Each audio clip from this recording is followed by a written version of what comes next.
جن میں حضرت عائشہ رضی اللہ تعالیٰ عنہ بھی تھی، حضرت امیر معاویہ رضی اللہ تعالیٰ عنہ بھی تھے، اور دوسرا گروہ جو حضرت علی رضی اللہ تعالیٰ عنہ کا تھا وہ یہ فرما رہے تھے کہ ابھی قصاص لینے کا موقع نہیں ہے، جب حالات ٹھیک ہو جائیں گے پھر قصاص ہے۔ تو اس طرح دو گروہ بن گئے تھے۔ تو جب حضرت حسن رضی اللہ تعالیٰ عنہ کو خلافت ملی تو انہوں نے حضرت امیر معاویہ رضی اللہ تعالیٰ عنہ کے ساتھ صلح کر کے خلافت ان کے سپرد کر دی۔ تو اس وقت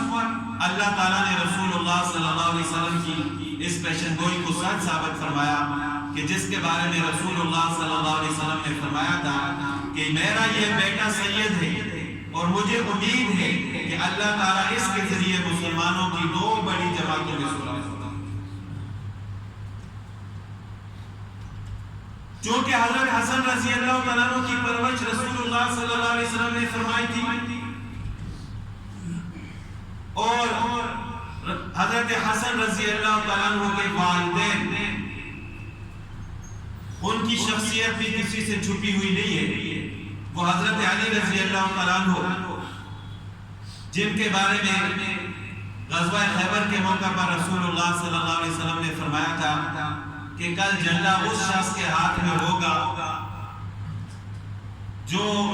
اللہ تعالیٰ کا محبوب ہے، جو مجھ سے محبت کرتا ہے اور میں بھی اس کے ساتھ محبت کرتا ہے۔ تو تمام صحابہ انتظار میں تھے کہ جھنڈا کس کے ہاتھ میں ہوگا، تو وہ جھنڈا رسول اللہ صلی اللہ علیہ وسلم نے حضرت علی رضی اللہ تعالیٰ عنہ کے ہاتھ میں دیا۔ اور حضرت فاطمہ رضی اللہ تعالیٰ عنہ جن کے بارے میں رسول اللہ صلی اللہ علیہ وسلم نے فرمایا کہ فاطمہ جنتی عورتوں کی سردار ہے،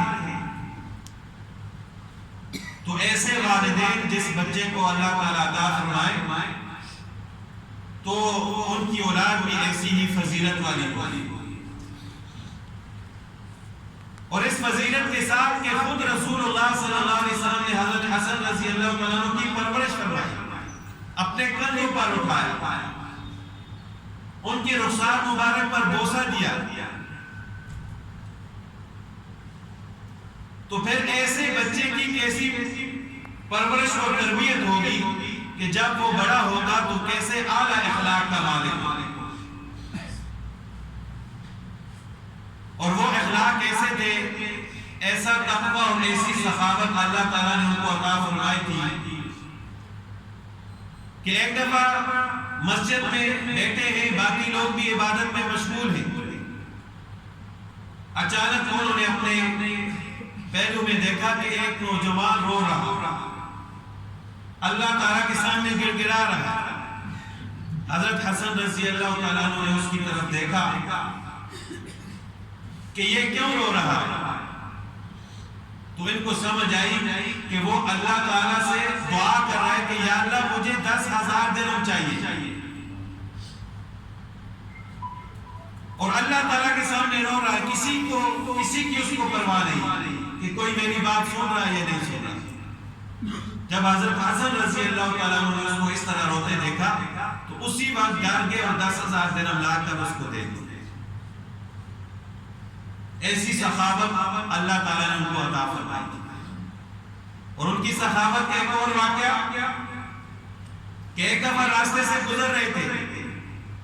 ایک باغ کا احاطہ تھا، دیکھا کہ وہاں پر ایک غلام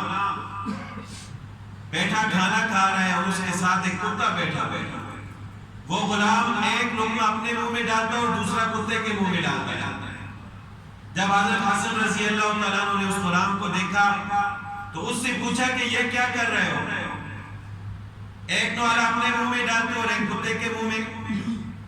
کس وجہ سے، کس چیز نے آپ کو اس کام میں ابھارا ہے؟ تو حضرت اس غلام نے کہا کہ مجھے شرم آ رہی تھی کہ میں کتے کے سامنے کھاؤں اور اس کو نہ کھلاؤں۔ حضرت حسن رضی اللہ تعالیٰ عنہ نے فرمایا کہ میرے آنے تک آپ نے یہاں سے اٹھنا نہیں۔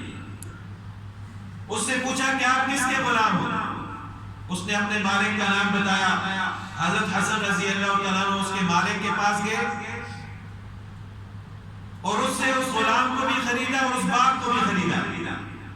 واپس اس غلام کے پاس آئے اور حضرت حسن رضی اللہ تعالیٰ عنہ نے فرمایا کہ میں نے تمہارے مالک سے تمہیں خرید لیا ہے۔ غلام نے کہا کہ آج کے بعد تو میں آپ کا غلام ہوں، جس طرح آپ حکم دیں میں اسی طرح عمل کروں گا۔ حضرت حسن رضی اللہ تعالیٰ عنہ نے فرمایا کہ میں نے حکم دینے کے لیے نہیں خریدا، میں نے آج کے بعد تمہیں آزاد کر دیا ہے، اور یہ باغ بھی میں نے خرید لیا ہے، یہ باغ بھی آج کے بعد تمہارا ہے۔ کہ ایک کتے پر شفقت کرنے والا شخص ہے، اس پر حضرت حسن رضی اللہ تعالیٰ عنہ نے اتنا احسان فرمایا، اس کو غلامی سے آزاد بھی کرایا اور باغ بھی خرید کر اس کے حوالے کیا۔ یہ پرورش کی رسول اللہ صلی اللہ علیہ وسلم کی۔ ایک دفعہ کسی نے حضرت حسن رضی اللہ تعالیٰ عنہ سے پوچھا کہ آپ کو رسول اللہ صلی اللہ علیہ وسلم کی کوئی بات یاد ہے؟ تو انہوں نے فرمایا کہ ہاں مجھے ایک بات یاد ہے کہ ایک دفعہ میں نے صدقہ کی کھجور اپنے منہ میں ڈال لی تھی، تو رسول اللہ صلی اللہ علیہ وسلم نے میرے منہ سے نکال کر صدقہ والی کھجوروں میں اس کو پھینک دیا۔ تو کسی نے پوچھا کہ یا رسول اللہ صلی اللہ علیہ وسلم اگر ایک کھجور یہ کھا لیتے تو کیا حرج تھا؟ تو رسول اللہ صلی اللہ علیہ وسلم نے فرمایا کہ ہمارے لیے یعنی اہل بیت کے لیے صدقہ کا مال جائز نہیں۔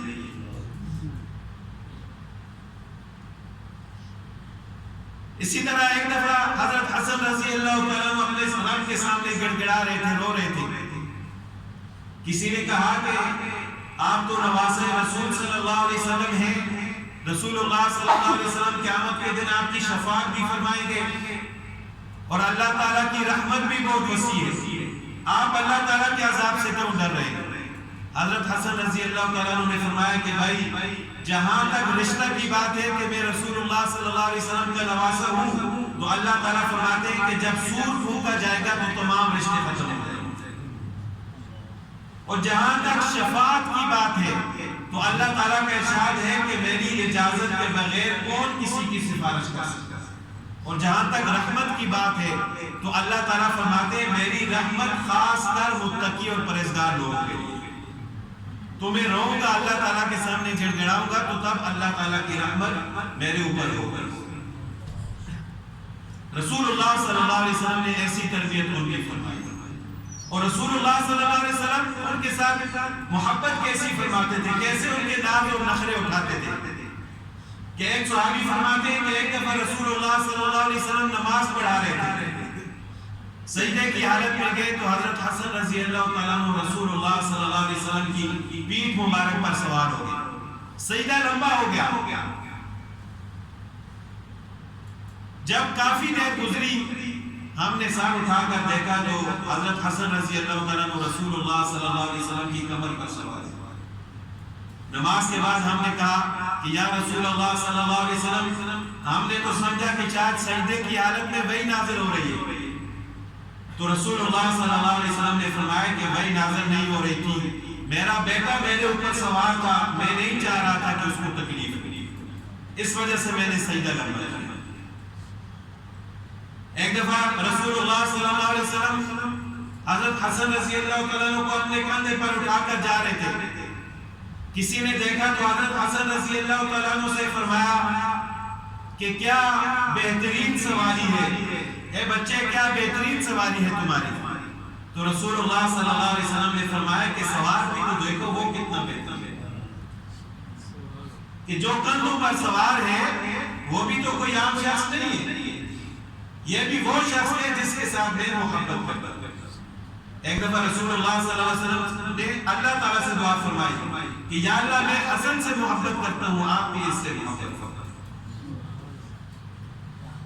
تو اس طرح رسول اللہ صلی اللہ علیہ وسلم اپنے لاڈلوں سے محبت فرماتے تھے۔ تو رسول اللہ صلی اللہ علیہ وسلم کی رحلت کے بعد حضرت ابوبکر صدیق رضی اللہ تعالیٰ عنہ نے، حضرت عمر فاروق رضی اللہ تعالیٰ عنہ نے، حضرت عثمان رضی اللہ تعالیٰ عنہ نے بھی ان کے ساتھ ایسے ہی محبت فرمائی اور احسان کا معاملہ فرمایا۔ ایک دفعہ حضرت ابوبکر صدیق رضی اللہ تعالیٰ عنہ حضرت علی رضی اللہ تعالیٰ عنہ کے ساتھ مسجد سے باہر آ رہے تھے، باہر حضرت حسن رضی اللہ تعالیٰ عنہ بچوں کے ساتھ کھیل رہے تھے، حضرت ابوبکر صدیق رضی اللہ تعالیٰ عنہ نے ان کو کندھے پر اٹھایا اور کہا کہ حسن رسول اللہ صلی اللہ علیہ وسلم کے ساتھ مشابہ رکھتے ہیں، اور جب حضرت عمر رضی اللہ تعالیٰ عنہ کا دور آیا تو حضرت عمر رضی اللہ تعالیٰ عنہ نے ان کے لیے 5000 درہم سالانہ وظیفہ مقرر فرمایا.